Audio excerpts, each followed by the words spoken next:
எல்லாத்துக்கும் வணக்கங்க. ஒரு பர்சனல் ஒர்க் காரணமா நேத்திக்கு வீடியோ அப்லோட் பண்ண முடியல. அதுக்கு சாரி. நான் இன்னைக்கு வீடியோ அப்லோட் பண்ணியிருக்கேன். அ எல்லாரும் லைக் பண்ணுங்க, ஷேர் பண்ணுங்க, சப்ஸ்கிரைப் பண்ணுங்க. உங்களுக்கும் ஏதாச்சும் பாட்டு வேணும்னா கமெண்ட் பண்ணுங்க. நான் எழுதி போடுறேன். இன்னைக்கு என்ன பார்க்க போறேன்னா, நேத்திக்கு நான் ஒரு ஒர்க் விஷயமா போயிருந்தேன்னு சொன்னேன்ல. அங்க போயிட்டு வர வழியில ஜெல் பென் அப்படின்னு சொல்லுவாங்க. அது யாராருக்கெல்லாம் தெரியும்னு தெரியல.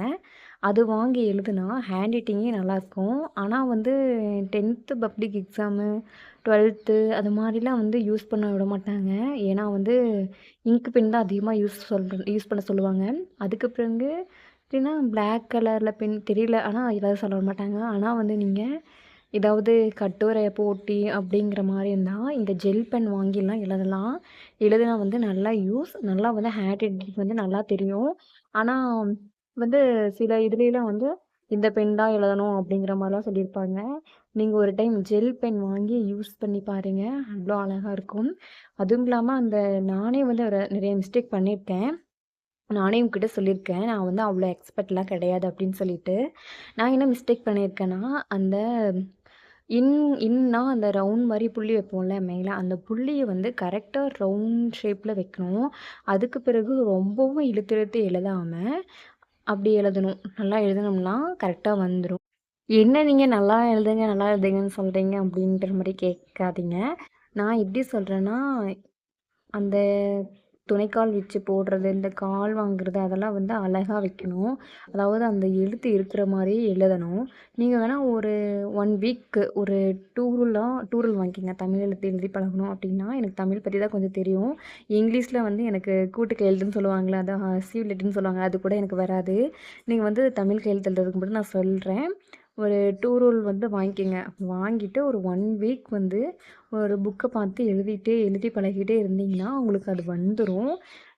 இப்போ காலேஜ்லாம் போயிட்டுருக்கேன்க்கா, நான் டூர்லாம் வாங்கி என்னால எழுத முடியாது அப்படின்னா, நீங்க கோடு போட்ட பேப்பர் வாங்கிக்கங்க. வாங்கிட்டு ஏதோ கொஞ்ச நேரம் ஒரு 1 ஹவர், 1/2 மணி நேரம் ஏதோ ஒரு புக்ல இருக்கிறத பார்த்து அத அப்படியே எழுதுனீங்கன்னா, கரெக்ட்டா வந்துரும்.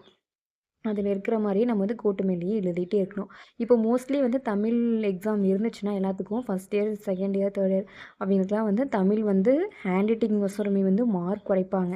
ஹேண்ட் ரைட்டிங் நல்லா இருந்துச்சு, பேஜ் ஃபில் பண்ணியிருந்தோம் அப்படின்னா வச்சுக்கோங்களேன், மார்க் போட்டுருவாங்க. இப்போ 5 மார்க் எழுதுறீங்க, 8 மார்க் எழுதுறீங்க அப்படின்னா மார்க் போட்டுருவாங்க மோஸ்ட்லி. அதுக்கு தான் நான் சொல்றேன். இன்னொரு முக்கியமான விஷயம், இப்போ நீங்க 10த்து, 11த்து, 12த்து அது மாரி ஸ்கூல் லைஃப் படிச்சுட்டு இருந்தீங்கன்னா, அவங்களுக்கு சொல்றேன்.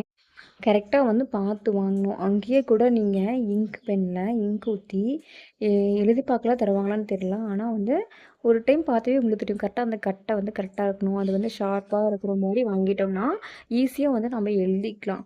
அதுக்கப்புறம் பொண்ணுக்கு எழுதிட்டே இருக்கும்போது அப்படியே வச்சுட்டே இருக்கக்கூடாது. கரெக்ட்டா எழுதிட்டு கரெக்ட்டா ஒரு துணிய எடுத்து வச்சுட்டோம்னா, அத தொடச்சுக்கலாம். அந்த இங்க தொடச்சுட்டு அழகா நம்ம எழுதிக்கலாம். நீட்டாவும் ப்ரெசென்ட் பண்ணலாம். நம்மளுக்கு மார்க்கும் நெறையாவும் போடுவாங்க. அதுவும் இல்லாம இன்னொரு விஷயம் சொல்றேன். நீங்க புரிஞ்சு படிச்சு எழுதுங்க. அதுதான் உங்களுக்கு லைஃப்க்கு நல்லது அப்படின்னு சொல்லிக்க விரும்புறேன். அதுக்கப்புறம் நம்ம காலேஜ் படிச்சுட்டு இருந்தோம் அப்படின்னா, எந்த மாரி பென் யூஸ் பண்ணலாம் அப்படின்னா, நீங்க ஜெல் பென் யூஸ் பண்ணலாம். நான் மோஸ்ட்லி ஜெல் பென் தான் யூஸ் பண்ணேன். எனக்கு தமிழ்ல நெறையா மார்க் வந்துட்டே இருக்கும்.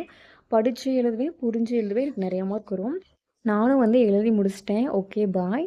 நெக்ஸ்ட் விளாக்ல கண்டிப்பா ஒரு 5 டிப்ஸ், 10 டிப்ஸ் நான் சொல்றேன். ஓகே. Thank you. பாய்.